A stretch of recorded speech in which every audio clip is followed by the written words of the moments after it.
Steve Newport's Alzheimer's has slowed considerably. Some of his symptoms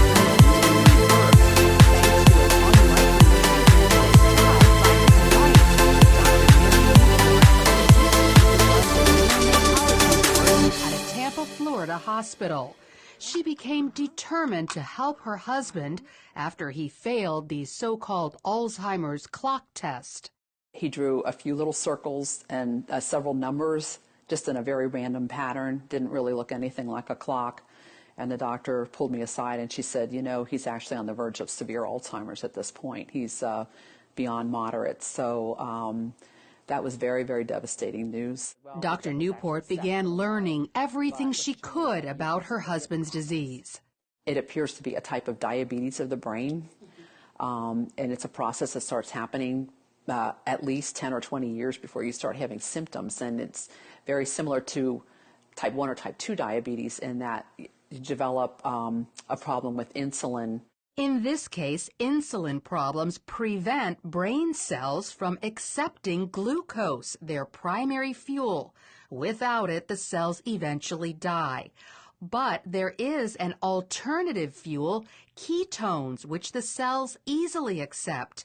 Ketones are metabolized in the liver after you eat medium-chain triglycerides, which are found in coconut oil. So Dr. Newport added coconut oil to Steve's diet. Just 2 weeks later, he took the clock test again and, as you can see, demonstrated stunning improvement. I thought at the time, was it just good luck? Was it a lot of prayer? Was it the coconut oil? And I thought, well, we're going to keep the coconut oil going. Then 3 weeks later, he took the clock test a third time and continued to get better. And it wasn't just intellectually, he also improved emotionally and physically. He was not able to run. He was able to run again. He couldn't read for about 1.5 years. But after somewhere around 2 or 3 months, he was able to read. Instead of being very sluggish, not talking very much in the morning, he would come out, you know, with energy and talkative and joking, and he could find his water and his utensils. Dr. Newport documented Steve's success in a book called Alzheimer's Disease, What If There Was a Cure? She received this stack of thank you letters from other people whose loved ones' Alzheimer's was helped after they followed Steve's diet. And while coconut oil is encouraging, there's actually something much more powerful. A team of biochemists led by Professor Kieran Clark at England's Oxford University have developed a ketone ester that packs a punch 10 times greater than coconut oil. It reaches quite considerably higher levels, and you can get whatever levels you want depending on how much you drink.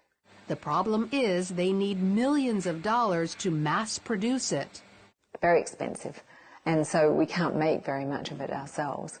And what we would like is funding so that we could actually scale up and make it. But of course, there's no real profit in manufacturing stuff like that. So until a high-potency ketone ester is available to the general public, coconut oil is still a good ketone source. Just make sure it's pure, non-hydrogenated.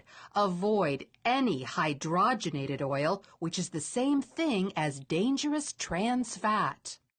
Many people avoid coconut oil because they think it's bad for them, but it's actually very healthy. Dr. Beverly Teeter is a researcher at the University of Maryland who specializes in dietary fats.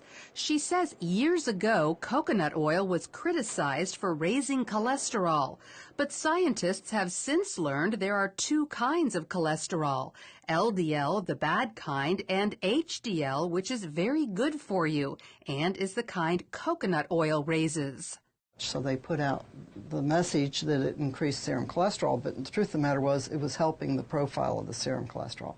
That never has been corrected in the public press, and I think that's the reason people have misconceptions about it. So not only does coconut oil improve your cholesterol levels, Dr. Teeter says the way it helps the brains of some Alzheimer's patients can be extended to people with Parkinson's disease, ALS, epilepsy, dementia, even schizophrenia and autism. And one more thing, coconut oil is a natural antibiotic that also helps kill viruses like HIV and herpes viruses. But the coconut oil tends to keep the bacteria down so that if you're assaulted with the virus, your immune system can concentrate on the virus. It doesn't have to concentrate on 27 other bacteria that you may have been exposed to that day. So consider coconut oil to improve your overall health and perhaps even go so far as to stave off life-threatening diseases. Oh, yeah, that's good. Lori Johnson, CBN News. Food a lot, too.